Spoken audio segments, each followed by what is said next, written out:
Hey everyone, it's Will, Gamer Dad, with another video for you. So, I had an idea for this video a few weeks ago, and I decided to try to put it into action, and it kind of falls within the Back to Basics series. However, it is a little bit more advanced than the very beginner levels, and so I'll call it Back to Basics Plus. Now that being said, in this video, I would like to explain the value of the offensive support unit and how, with a lot of support, the right units, a whole lot of Grasta enhancements, and even some, I guess we can call it GMO or genetically modified units, we can really enhance even a 4-star unit such as Sora.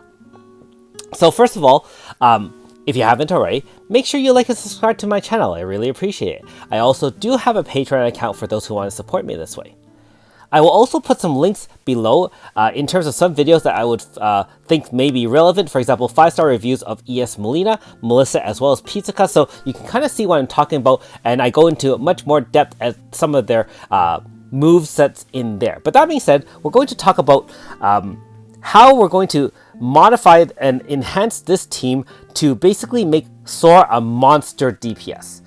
Each of these units right here out of the 6 do have a role, and you'll actually see this very often in a lot of current meta turn 1 compositions that really blow a lot of those super bosses out of the water with turn 1 AFs, powered by Melissa in Flash Strike Stone, of course. And then depending if the boss has an HP stopper or not, you'll have either end of turn effects by other DPS units, or potentially using a VC to activate additional effects, and then using your main DPS to finish it off after the HP stopper. So without further ado, we'll go into each unit here. And like I said, you'll see this very often in a lot of team comps out there. So first of all, with ES Melina, now we're going to go over her skills, and then I'll talk a little bit about what she's useful for. So, her main 2 skills is the Oriyasha, and what we're using here is, when we're talking about offensive supports, what we're meaning is they may not be there to do the most damage, but they're really helping you enhance the damage of your main DPS unit. In this case, we have 3 offensive supports, and then the 1 DPS, which will be 4-star Sora. So Oriyasha, if you notice here, type resistance down 30%, stackable for 3 stacks. And when in Lunatic, increase strength of the attack, but most importantly, critical damage of all party members plus 50%, and increase another force combo rate. So again, type resistance down 60% means any elemental attacks increases damage by is increased in damage by 60%. Increased critical damage by 50% means if you critical, most critical hits are double the base damage. Increasing the critical damage by 50% increases your damage significantly. And also during AF, by increasing the combo rate meter, every percentage point you see there is multiplied into the base damage of your unit. So as your combo multiplier gets a lot higher during the AF, each of your subsequent hits do more and more damage. And so you'll have your own experience in doing that when you run your own AF. Finally, Seraph Messiah is the one right here. Restore HP 3000, which we don't really care about. Power plus 30, and in any zone, increase speed as well.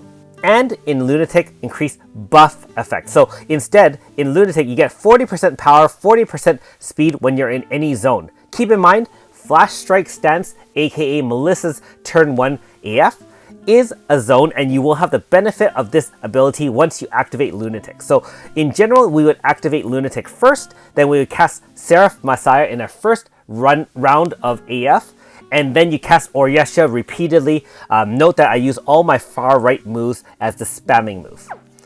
Okay, next unit here, everyone knows about Melissa. So we'll talk about her skills here. Alright, so the one we're really talking about here is the Glint Gale, which is the spam move here.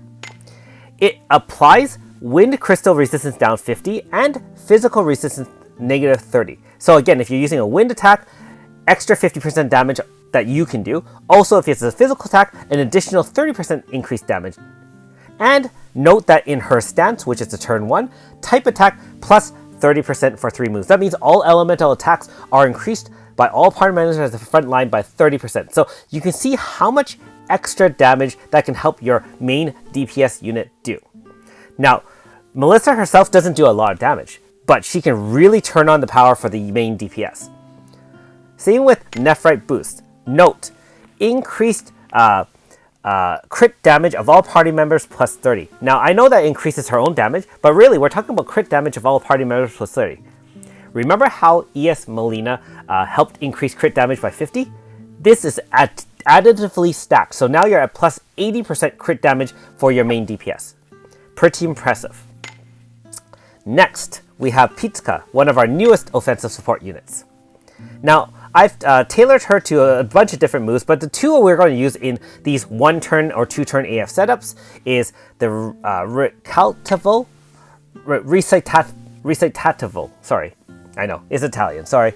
Anyways, note that her damage is not that high. Fire type Pierce AoE large. Again, look, crit damage of all party members plus 30.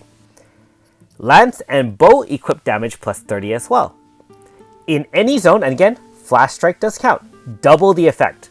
So, instead of 30 and 30, 60 additional percent in crit damage, 60% for lance and bow damage. That means it's just additional damage straight out. So instead of you doing 10k, for example, the lance and bow units will do 16k, and then multiply by whatever.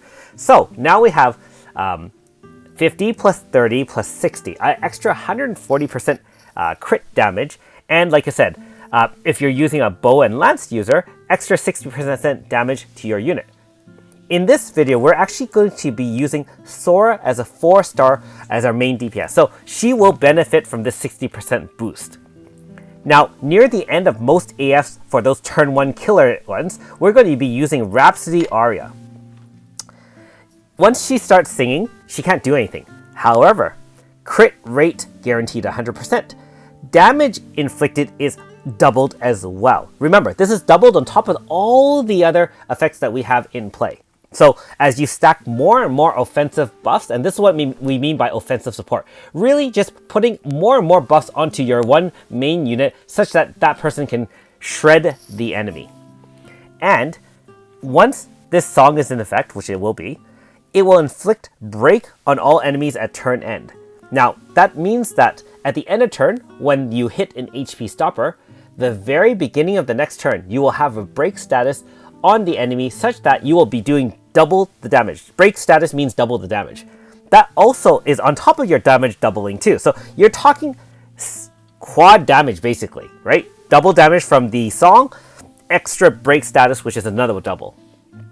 You see where we're going here, right? Okay, now we'll go to Miyu first. And her role is her VC actually. She's not going to be attacking. She's only coming in as a VC. And you'll see a lot of people using VCs of both Miyunfa as well as Yifa.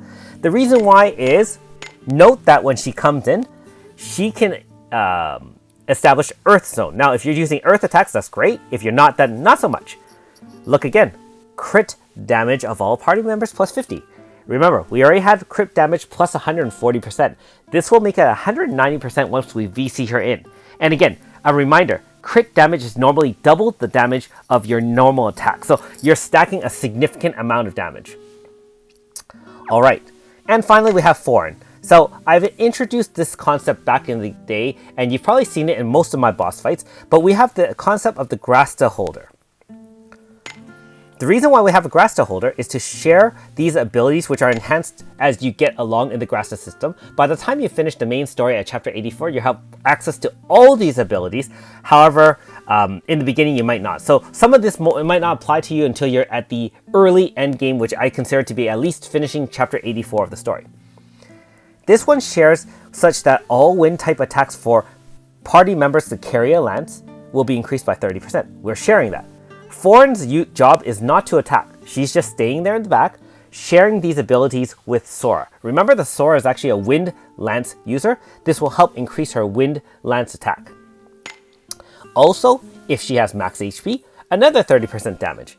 And again, that will help Sora as long as she has max HP. Now, one thing I will say is that when we are doing all these buffs, note that some buffs have what they call diminishing returns, and some buffs are either additive or multiplying. So there's a lot of different things I could say about that, but to make a story short, if it's crit damage is additive, and Grasta damage is additive if it's elemental, and multiplying if it's pain and poison. I mean, you can get into more complex calculations, and I'm sure you can look up the math on either the AE Wiki or other sources such as a subreddit, but for now, you really want to, the takeaway here is to put as many different buffs on your team as possible. So we have, for example, we have the lance and bow damage up by 60.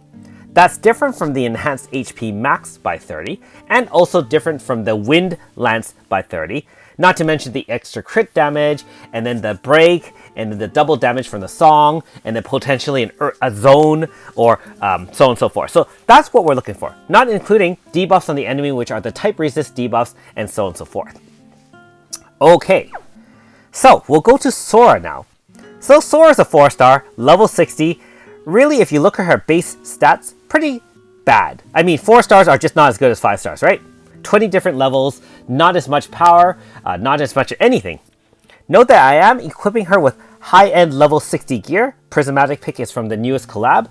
Bracelet of Might is a fully maxed out plus 10, which gives an extra 15% damage when at max HP. And of course, a power and speed bonus with the badge. Power is what we're using for physical attackers. Now, note that I'll show you the Grasta, and this is where things come into interesting play, where we're talking about GMOing. So, I know we're joking around a little bit about genetically modified, but this Grasta right here, which is available after Chapter 84 in the Underworld stage, is what I mean by when we're talking GMO. Sora, is is a wind-based lance user. Note by equipping this Grasta, it now gives her an earth attack. So we're changing the type of ability from Sora's weaker wind 4-star attack to a high-end 5-star attack. This Earth Calamity Rust Earth Stab move is actually a very high multiplier. You can look it up in the AE Wiki, but it's as powerful as a lot of 5-star moves. So this is what we're talking about by changing essentially the nature of the unit and almost making her unrecognizable, because if you see it, you'll be like, well, she doesn't have that move, right? No, these are all bestowed on her through Grasta. We also have some interesting stats here. This one is only good when we do an AF at full bar. Note that even so, we're still giving her stats of endurance and spirit.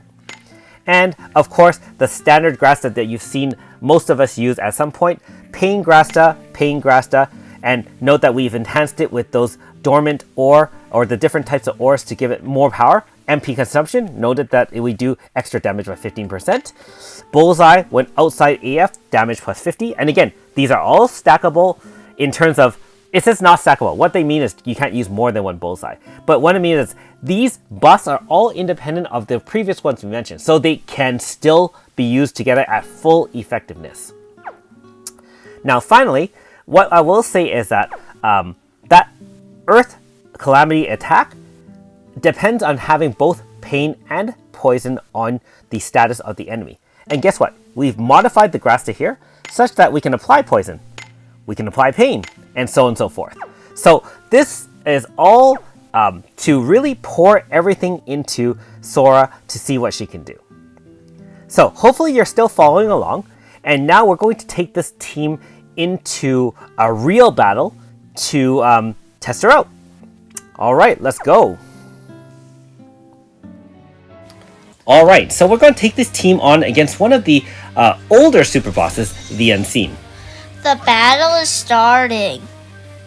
Yes, it is. And so again, remember what I said about pouring everything into Sora? Watch the numbers we have here. So I talked about how we're going to activate all our different moves. All the other fighters are doing just, a couple 100,000 here and there. Look at Sora. She's already in the 3 mil, and as the combo meter percentage goes up, her hits will do even more and more damage. 11 million. Keep on going, and we cast Rhapsody Aria right at the end, and she just hit for 26 million just like that. So note that we have all the debuffs on the enemy. Physical resistance down, type resistance down 60.